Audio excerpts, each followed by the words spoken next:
Welcome into the DNVR Rockies podcast presented by Strava Craft Coffee. Remember to use that promo code DNVR20 because you'll get 20% off your entire purchase of that CBD-infused, deliciously rich, and potentially life-altering Strava Craft Coffee. I am your host, Drew Creasman. I am the managing editor of DNVR Rockies. Patrick Lyons will be along here in just a few moments. And on this episode, we have got to discuss the Colorado Rockies getting swept at the hands of the San Diego Padres. A real frustrating one there. They almost managed to pull it out with a clutch home run late from Matt Kemp. They got mostly pretty good starting pitching out of Antonio Senzatela. Once again, the offense unable to come up with clutch hits, leaving a lot of runners out there on base. No one guy, the culprit, really everybody kind of getting in on the action at times. And then obviously you have the one implosion moment from Senzatela walking the batter, giving the lead right back after you've just gotten it. Obviously, that's a gigantic dagger.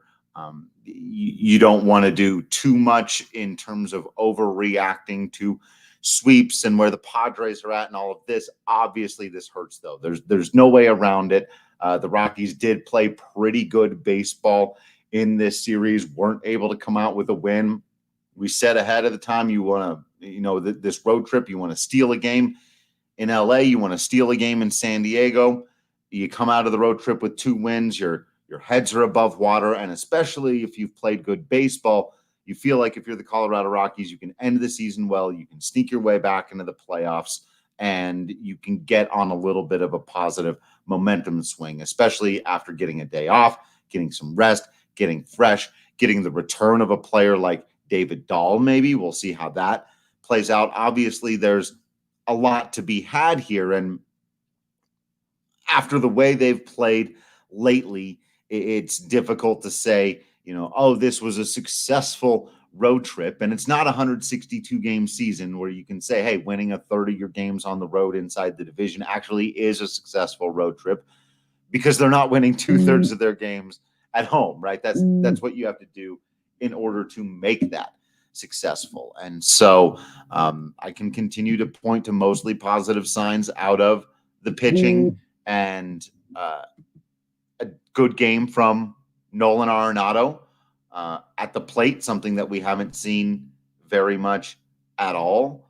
But those are silver linings, obviously, right? That's a phrase that comes from actually something quite bad. It's a mushroom cloud. That's what has silver linings. So it's obviously something very bad has happened whenever you're talking about silver linings, and getting swept here and falling a couple of games under 500 now, and really being on the outside looking in during this final stretch to try to get into the playoffs is not at all where the Colorado Rockies needed to be. But again, if we're projecting forward and we're looking at where the team is at, there were positive signs, particularly, like I said, from Nolan. I didn't think Senzatela was terrible out there. Not being able to string hits together in sequence typically is a little bit of bad luck, but you can only point to that so much as well. I thought the approach was decent tonight. Let's get Patrick Lyons in on that element of the conversation with the offense, who Patrick did strike out a lot against Zach Davies tonight, who was getting a pretty decent strike zone that Antonio Senzatela was unfortunate to not be able to get. But the Rockies were also swinging through some hittable pitches, especially in key at-bats. It seemed like guys could lock in for an at-bat against Davies and the bullpen, but not in a row and never at the time when they needed to most. What did you make of the offense's ability to get so many base runners but not cash any of, or very many of them in? It's strange to think a guy that is throwing a changeup 79 miles an hour, you can't put the ball in play, right? It's a much different approach as to what you saw the previous 2 nights with a guy like Mike Clevenger. Obviously, bringing a lot of mojo in there with the way he's kind of moving around so much, like Johnny Cueto every possible second, and someone like Zach Davies, a little bit more diminutive, 6-footer, 180 pounds, Right. small guy who has really changed up his approach a lot, throwing a lot less fastballs, and you see why, because he doesn't have much mustard on it. But he is bringing that change up, and he did get a couple calls. I thought Senzatela got one, early on too, and whether they went both ways or not, Davies has been carving up guys, all year long, keeping them off balance, and I think that was the difference today. It wasn't a 1-0 walk-off heartbreaker like you saw on Monday night against Kyle Freeland. It wasn't a blowout type of game on Tuesday night. It was somewhere in the middle, and I think the difference was the fact that the Padres were able to put the ball in play, and Colorado wasn't. Now the defense was fine on both sides, but it's just making something happen. And Padres only struck out 4 times all night. Colorado 12 once again for the third straight night, and a lot of that is I think the difference in trying to be able to create runs and do some things and putting the bat on the ball. And you saw Matt Kemp do it. It's easy to say, oh, hey, he went out and he hit a home run, but he had to kind of chase a pitch down in the zone after the home plate umpire had called one that he very clearly didn't like. So he had to take matters in his own hands to put the ball in play. And not only did he do that, he put the ball out of play as well. Into and then out of, yeah. Yeah, for his 20th RBI of the season, breaking the tie with McMahon for 4th. So he's been fantastic, and just too many of the other guys overall collectively striking out at the worst possible moments when you're trying to get that momentum going, as you were saying, and just not being able to do it. Yeah, Trevor Story had a big at bat late with a chance where a single ties it up. Maybe he goes yard there. He got a pitch, man. He got a 97-mile-an-hour one right down the pipe, and even looked like he was kind of on it. Just swung through it, and that's another one of those strikeouts. It's difficult to point to any one thing or a team-wide philosophy. They drove up the pitch count. They saw a lot of pitches out there. That may have led to some of the strikeouts, taking early in counts and seeing those strikes again, especially with those low ones getting in there. You're trying to stay off of that, wait to see if he elevates something. He gets those, and that now you're in battling mode, and that seemed to be the way the Rockies were all night. But just the way the cookie crumbles sometimes. You again, like you said, while it's different, I feel like the first and third games, or both games, you go, well, a couple of things go this way or that way. They could have won that one pretty easily. A ball finds the gap rather than being a liner right at the guy here or there. They could have pulled it out. The middle game, not so much. Not quite so much.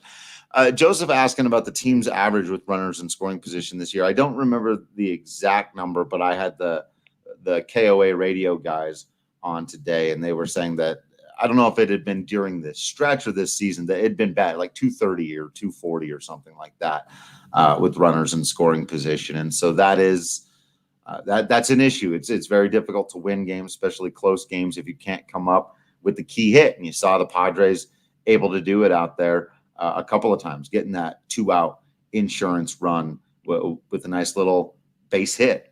And the Rockies' swings are just oftentimes way too big in those situations. And so is that a coaching thing? Is that a philosophy thing? Or is that individual players trying to do too much? It's difficult to parse out, but frustrating when it happens. For sure. Yeah. It's all juxtaposed because San Diego's been tops in the game, hitting over 300 with runners in scoring position. So again, you just kind of see the difference there. And, it's very strange. I think when you look back on the first series that these two teams played against each other, where it very easily could have been a sweep for Right. Colorado, and they lost that, Right. that first game on Friday night, and then went out and shoved the next two games. And that was a Padres team that they didn't know who they were just yet, and they were a little bit under 500. They had gone on a little bit of a losing streak there, and then they turn it around, and in a lot of ways, they still don't know who they are because they've got an entire clubhouse full of new players. Yeah, right. But what they do know Figuring is, dudes out. Yeah. wearing brown and yellow, looking like designer hot dogs. They are an exciting young team. Still a bizarre color combination, but it's theirs. They own it. well, they sure do. They have to. That's the rules. Those are the colors. I asked David Dahl the year that they had changed the name to the Yard Goats. We had just gotten the news. Like I was going to have this interview with him, and I was just kind of poking around on Twitter, waiting for him to come out for the interview. And I said, "Hey, man, you're going to play for the Yard Goats next year. Think about that." Like, he's like, "What? A what? A what now? A who? What?" And then I sort of explained to him. He goes, "I guess that's kind of cool. It sounds cool. I don't know, man. You rock whatever uniform they give you."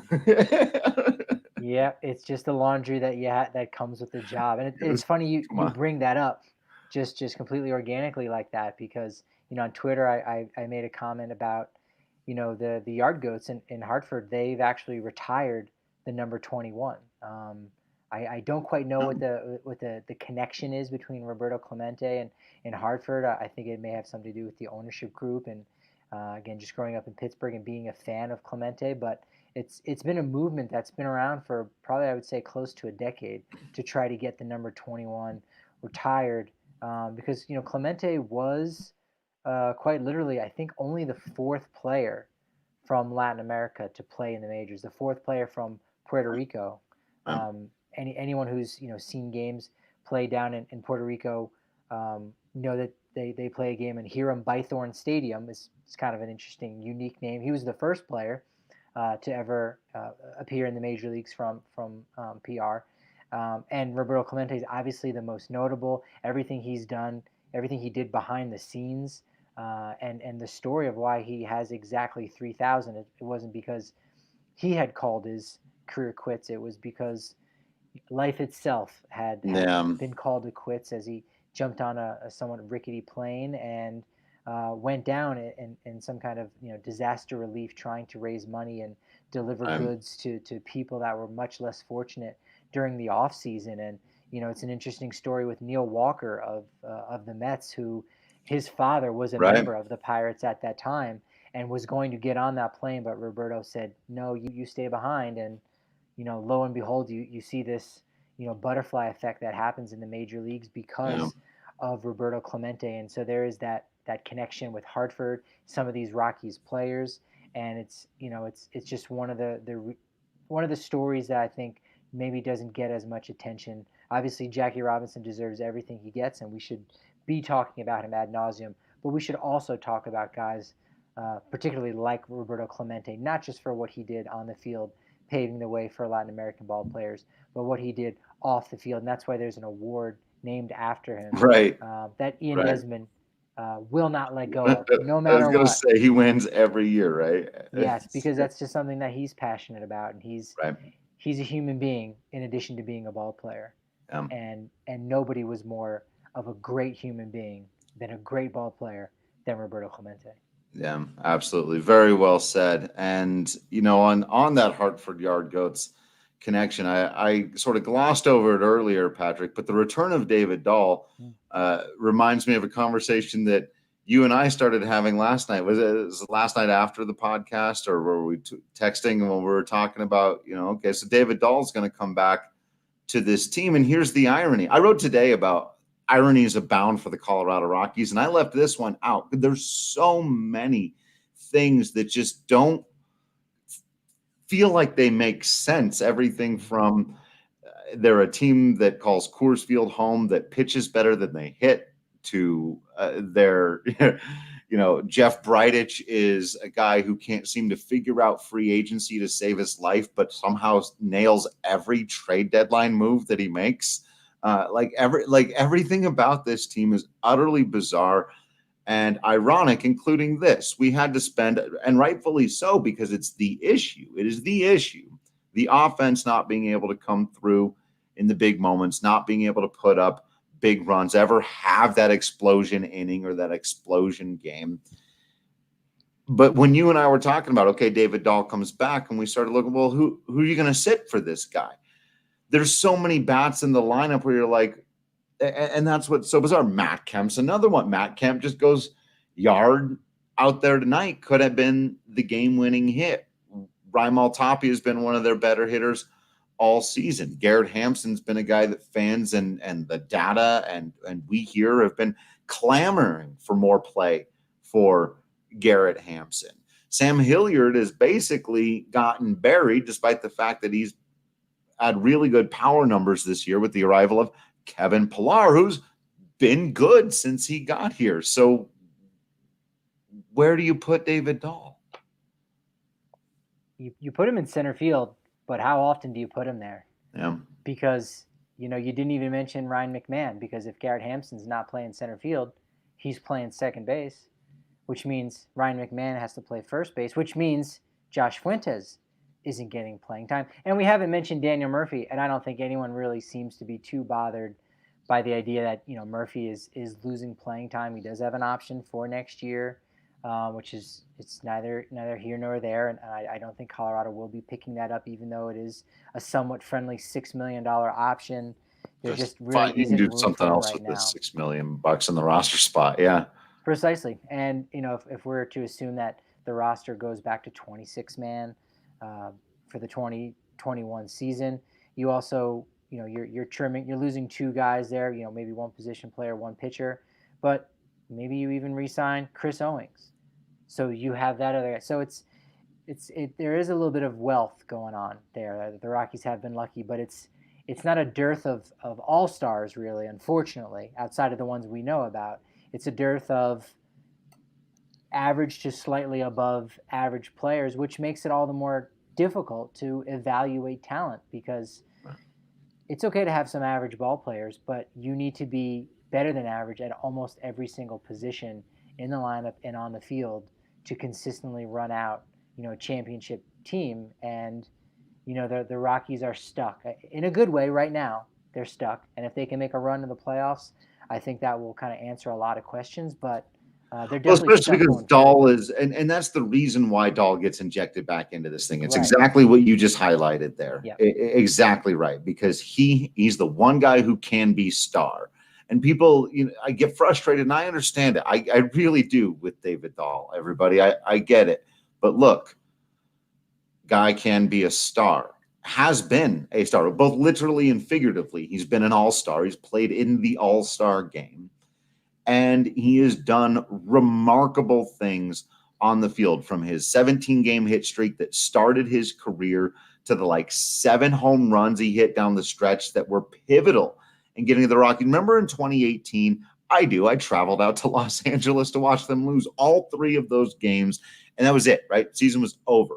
That was it. They had to go. I even tweeted out something like they had to go 8-2 to match my preseason prediction that they would win 90 games with their final 10. And they had just lost 7 in a row and just gotten swept by the Dodgers in ugly fashion. But they didn't go 8-2. They went 9-1 down that final stretch. And a lot of it had to do with David Dahl, who, guess what, had been injured that year and had struggled earlier in the season and had some ugly looking play, and came back at the end and provided them with this big boost of offense. And, there's no way to predict that that's what's going to happen again, but that's, I think, exactly why you're going to see him be put back in there, I would assume, on Friday. Yeah, and it could be slow going, until he's in there every day. Just kind of let him know, hey, this will be your job, but for right now, he'll start every 2 out of every. Plus, 3 with days. Pillar, you can just sit him against lefties anyway. There's just a natural way to rest him there. And with the matchups too. I mean, obviously you can only do so much with the bullpen, with 3-batter minimum, and just the lack of bullpen overall for Colorado. Yeah. But on the offensive side, you have more buttons to push, where even if, Daniel Murphy isn't going to get a ton of playing time, and you understand that decision, man, that is a very good bat to have off the bench, where if you're bringing in Blake Trinan or Pedro Baez, whoever it is late in the game, Dan Altavilla, who looked really solid in the 7th inning, getting 2 strikeouts. He was the guy who struck out Story there. hey, you got a really good left-handed bat, and Daniel Murphy. Late in the game, same thing with Pilar from the right side. I think Pilar was a super Yeah. important addition. Even when we talk about like, well, there could be a bit of a crunch between Dahl and Pilar's playing time, but bottom line is you still need that right-handed bat, coming off the bench, or left-handed bat of David Dahl coming off the bench. And thanks to Pilar's acquisition, you can kind of play both sides of that very well. Yeah, I think that could all work out if they can if the starting pitchers can just keep heart, young men, keep heart as it were. And you also can't do what Senzatela did out there tonight. Well, we'll talk about that, but it is moments. What has me reaching for a Breck brew? What's that, Drew? Patrick is a leadoff walk, but Ooh. it's okay because if I've got my Avalanche Amber Ale, I can handle it at least a little bit. They can't often handle it. They almost never do, but I head down to the farmhouse to get my Breckenridge brew. I also get it at the DNVR bar, but the cool thing about getting it at the farmhouse is that they are, well, first of all, they're open, socially distanced, and beautifully set up for outside dining now, which is really, really fantastic. But you can also get just the carry out if that's more your thing or you feel more safe doing that. Call 303 803 1380 from noon to 8 p.m. Use that code DNVR because you'll save $5 off both the food and the beer. And if you've got a little bit of a wait, because sometimes that can happen. Sometimes, a lot of people ordering stuff out these days. We're all trying to be very patient with each other. One of my favorite things to do while waiting in line, play a little WGT golf. You can get it totally for free at DNVRGolf.com. It's a super fun golf game that you can just you tapping the buttons on your phone or on your laptop. Super easy to pick up, but very difficult to master. So there's a lot of fun to be had there. You can play closest to the hole or full stroke play at world famous golf courses, including St. Andrews and Bethpage Black. You can play against all kinds of people, whether it's here in the DNVR community or us on the DNVR staff, weekly weekend tournaments. We have a lot of fun with it. So make sure you don't miss out. Join that DNVR Clubhouse number 3. That's how fun this thing has been. It's like 750 people just hanging out with us in our clubhouses, playing some WGT golf, talking trash, drinking Breck brew, trying to figure out how the Colorado Rockies can get their mojo back. And like I said, I reach for that Breck brew after a leadoff walk, especially after the momentum of getting the 2-run home run that has swung the game in your favor. You can only say so much to Senzatela making a good pitch and Will Myers being Will Myers against the Rockies, hitting a triple and just, hey, look, I do everything. Like, fine. But you don't walk the guy ahead of that. You can get out of there. If you've made an out, there are all kinds of options from bringing the infield in to walking a guy to set up the double play that are at your disposal. But when you walk a guy and then give up the triple, which ties the game and puts the go ahead at third with nobody out, like that was the ball game. And when you're playing, like you said, Patrick, when you're playing a good team in a good game, those are the things you can't do. Those are the things that make the Rockies the not as good baseball team. And Senzatela has been better than that almost all season, and then he didn't. And then you just go, well, maybe when he's 26. Bud Black has seen enough baseball games to know that when he's watching Senzatela going toe to toe with Moreland there, and as he's looking in at the plate, right beyond the distance of Mitch Moreland, where he's looking, is Will Myers just lurking Just on the standing on deck there. circle, and he's seen enough baseball games to go, ball 4. Oh man, I know how this one's gonna go, because he's seen it many, many times, Yeah. both literally with Will Myers and with just other players Sure. in prior years that have just demoralized his Padres club, or even before that, when he was a coach with the Angels before they were able to break through for that World Series, and even a part of the Cleveland coaching staff and finishing up as a player. So he's been around the block to know that walks will just absolutely kill you. And while Myers didn't hit a 2-run home run, the triple scored one, and then it was all but inevitable. It may as well have been, yeah. Exactly. So it's like, all right, Will Myers, thanks for kind of spreading it around a little bit, but really, you get all that credit, but some of that credit does go to Senzatela because you just can't put a guy on Can't do that. And that happened. We obviously saw that happen on Tuesday at Arenado homers in the first, Mitch Moreland grand slam right after that. And right. I think there's been a few of those where it's almost – it was the Kevin Pillar, the grand slam, and it's about 3.5 minutes later that lead was gone. The Dodgers you go, wow, you can't even enjoy it. Yeah. That's absolutely killer. And there's not an advanced stat for that, and it can be difficult to, again, like, account for or say, how do the Rockies solve that problem of mentally defeating themselves by giving away, is momentum a thing in the game of baseball? I think is a really interesting debate. That's what I should have debated Manny about. Is momentum such a thing? Is clutch such a thing? Is something we know that the stat community has taken a position on. I would be very interested to know about momentum. I would assume the consensus would be the same, that there's no data to prove that momentum is such a thing that exists. But I'm with you, man. I think we've seen it throughout this whole road trip that it's been mentally defeating for the team.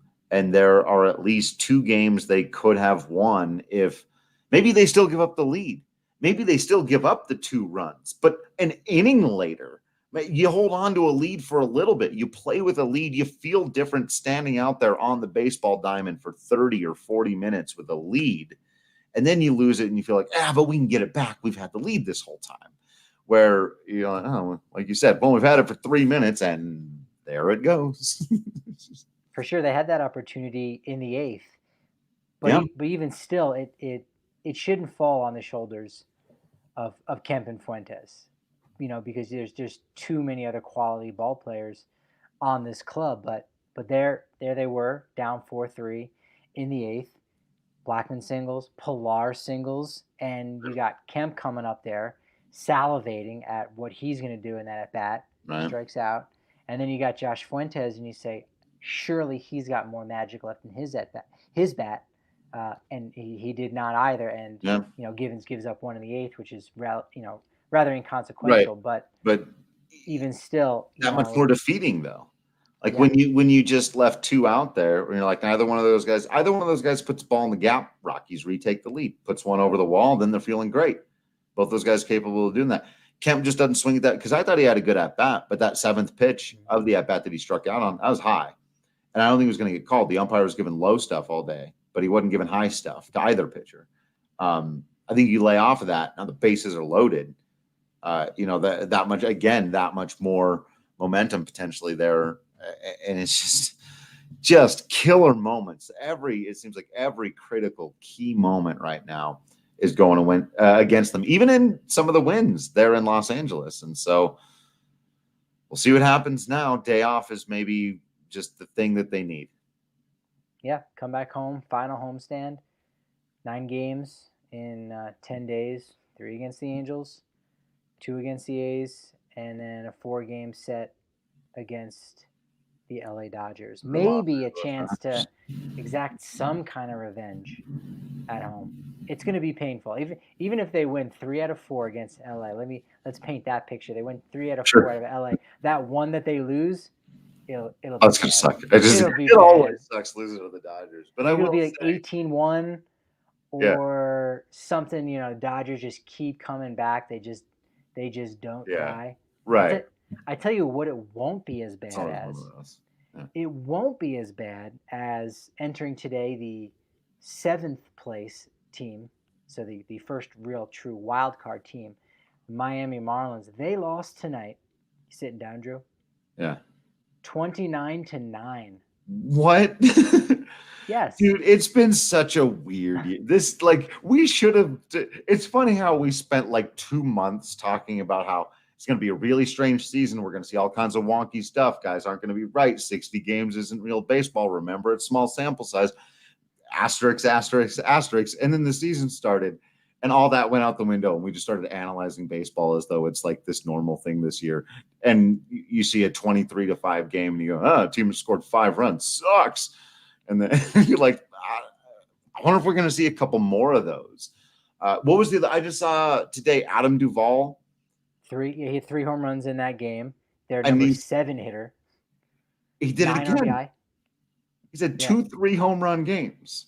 Like, it's just been a bizarre baseball season, and I feel like we should have been making more of a deal out of that for longer. Marlins got 2 in the second to take a 2-0 lead, and then of course they did. Atlanta scored 11.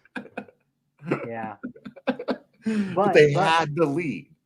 Yes, and Miami didn't use any position players, so they don't quite have. They don't have that Drew Butera on their roster? No, they don't have that Drew Butera. Come on, man. Got to get your Drews in a line. They do not. And if we're talking about kings, because Drew Butera was a king in many ways on Friday night. Quite the transition. I'm thinking LA. I'm thinking the Kings. Yeah. I'm thinking of DraftKings. And I'm thinking our DraftKings king of the game tonight was Matt Kemp. Had to be. That 2-home run. Yeah. Frankly, it just didn't seem fitting to give it to Antonio Senzatela, who was good.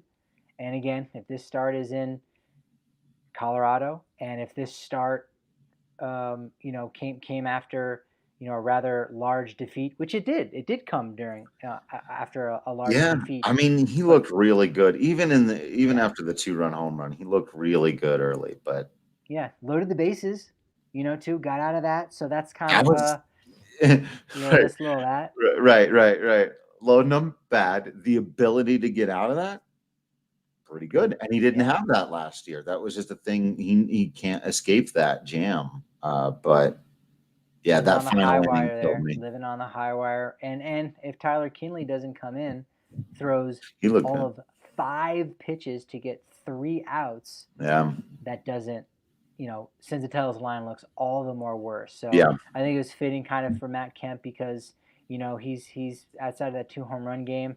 He hasn't been, singularly the big guy that has put together, a big game. He's had several multi-hit games, but this was kind of a culmination of, you've kind of earned the crown there, Mr. Kemp there. So he's our DraftKings king of the game for that big lead flipping home run there in the middle innings for Colorado. Right. Make sure to use that promo code DNVR. But absolutely, man. Coulda, shoulda, woulda been the game winner. Just didn't quite happen that way. And Sean, to answer your question, has Padres Twitter always been so annoying, or am I just late to notice? They've always been pretty bad. Though I will say, any fan base is more infuriating when their loudest and most infuriating voices are backed by their team winning. That is just always the case. Like once, because you can laugh off because the Padres Twitter has been oddly hostile for a very long time. Actually, it's really strange. But it was really strange when they went 13 consecutive seasons without getting to the postseason. Now that they're a good baseball team and they're winning and they're probably going to go for a while, it's only going to get worse. It's the Padres are like Eli Manning, where it's like your annoying little brother, and then all of a sudden you're like, oh, now he's annoying for a completely different reason. Right. And I don't know if you saw this. Still the same reasons as before, but also now new reasons. I don't know if you saw that one clip of the Padres announcers from yesterday, because it was already a blowout. So I think it was Don Orsillo and Mudcat Grant. He's a good dude. I got to meet him over at the winter meetings. But they're just just in between innings, they're just dancing and doing kind of funny, white guy dance moves. Yeah. It got a smile out of me, but it was you can do those things when you're winning. You just can't. It would be nice at one point for the Rockies to get so good and have so much swagger that you see Drew Goodman and Jeff Houston, just being a little bit quirkier and not leaving it all spilly, and not leaving it all to Spilly. Just have some fun.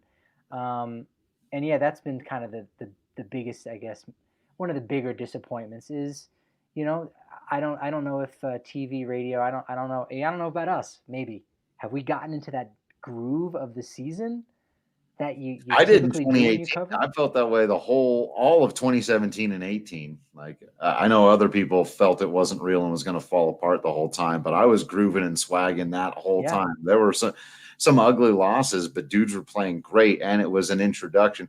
I mean, the other thing was that was different about that, though, was right. I had spent so much time following that group of players in the minors, and so while Kyle Freeland and John Gray and David Dahl and Herman Marquez, I followed him a little bit less because he was a later addition, but Scott Oberg, Carlos Estevez, these were all new people and therefore question marks. And I think with that came a great deal of uneasiness for Rockies fans. So a lot of people really didn't enjoy much of 17 or 18 or believe it was real or going to last throughout those campaigns. And the whole time I was going, man, look at like 17 saw Raimel Tapia go off for a little while there. John Gray was probably the third best pitcher in the National League in the second half. So like, I feel like I've been there with it, but it's definitely been difficult because there are always inside of that, like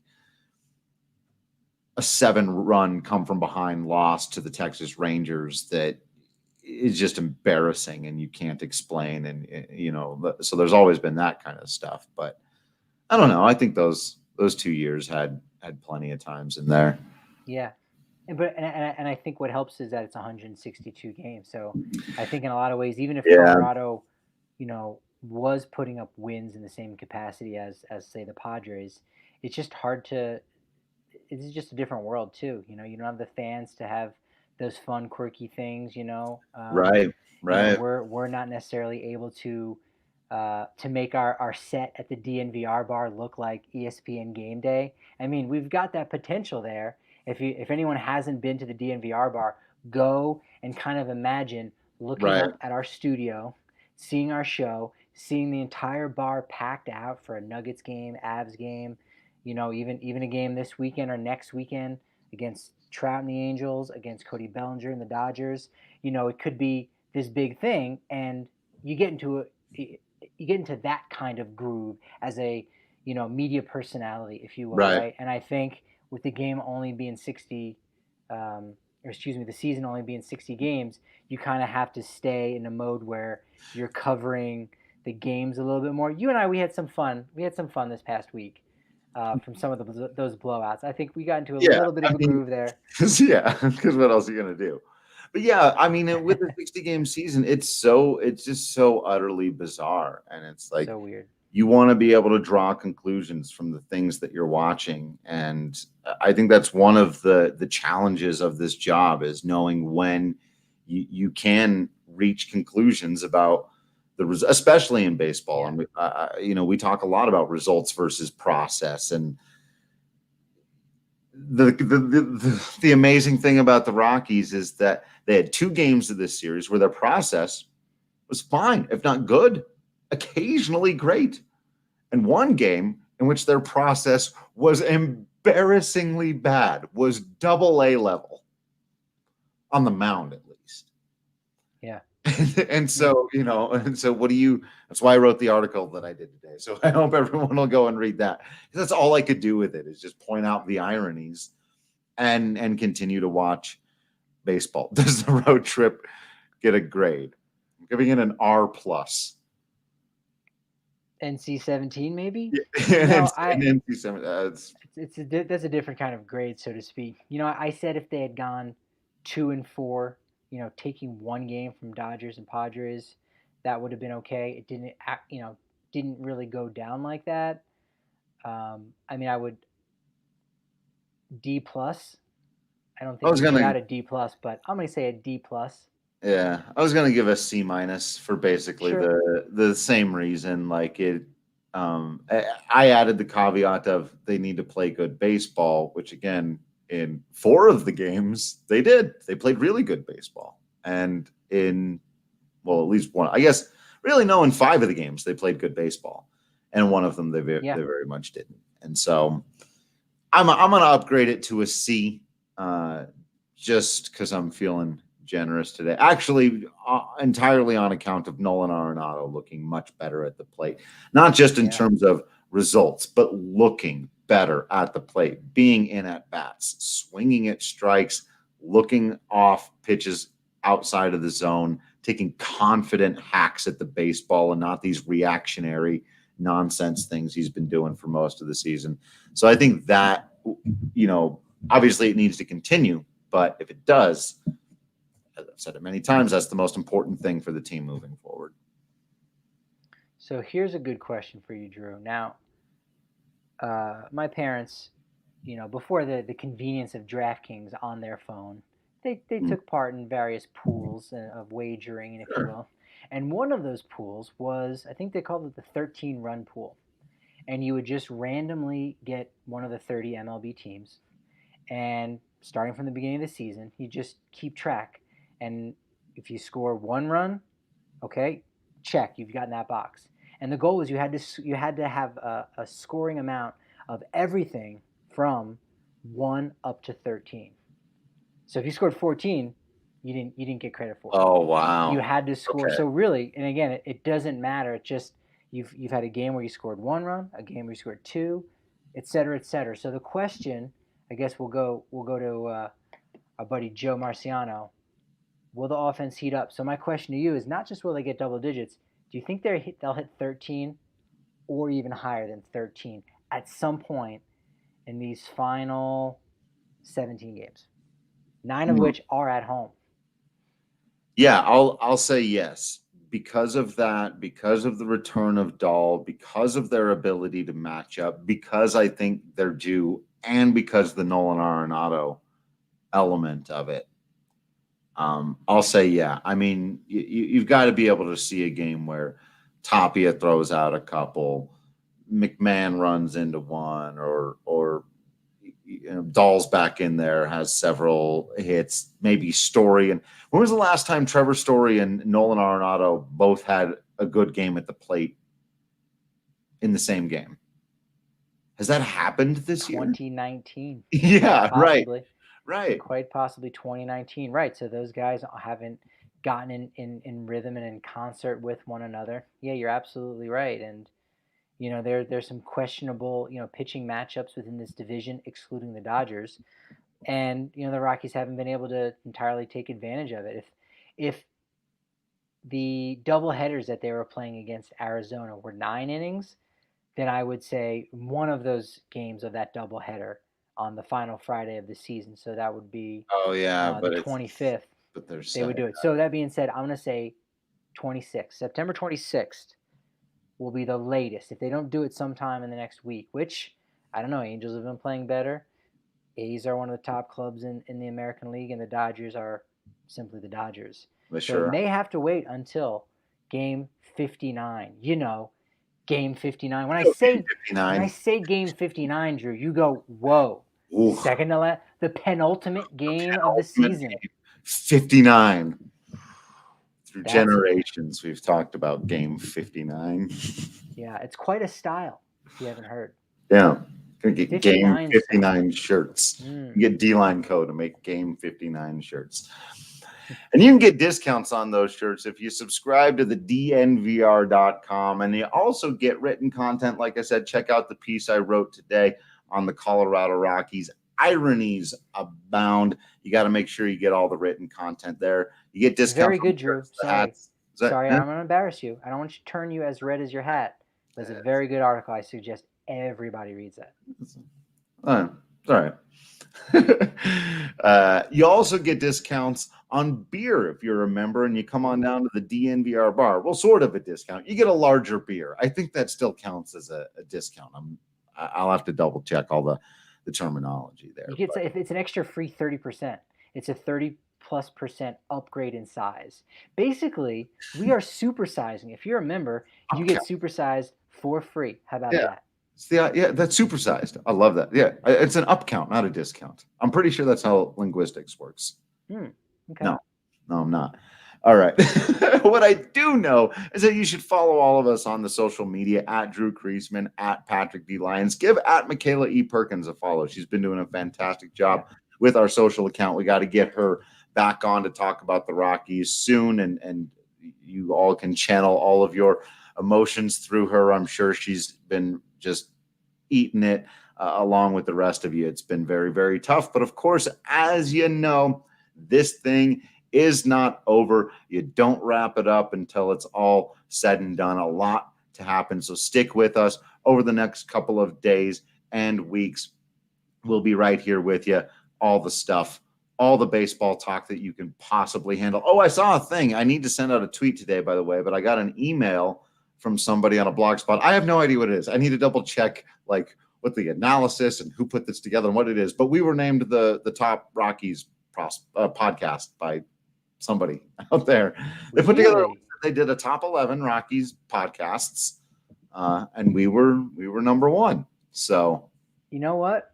I did not think my dad was going to get his blog off the ground, but I guess he did. There it is. I did not realize that it actually. No, wow, that's great. We will have to look into that one. That's great. Yeah, like I said, I just saw the email during the game, so I'll double check who did that and all the technicalities of it and who the other podcasts are, and we'll let you all know about that. I'll send out a tweet and we'll make sure to mention it on. By the way, we are still. I mean, this is almost like a Bruno Sammartino-esque run for our championship in the Rockies Twitter tournament. Yes, I believe that's this correct. This is like a CM Punk like type reign. That is 100% true. We're in year 2 of our reign. Holding that belt until they take it away. Damn, they're coming for it. I don't think they're coming for it. They don't want the heat. They don't want the thunder. No. So, now that when they hear about this new thing we're in, I mean, come on. But we couldn't do without our fans, without the great questions from all you guys in there. That keeps the wheels spinning. When my guinea pigs aren't in the wheel going, keeping the Wi-Fi going, you guys are keeping us going too with your passion. So thank you 100%. To all y'all out there. 100% true. So we only hope that you will continue to remain absolutely awesome. We will continue to remain absolutely Patrick Lyons and Drew Creasman.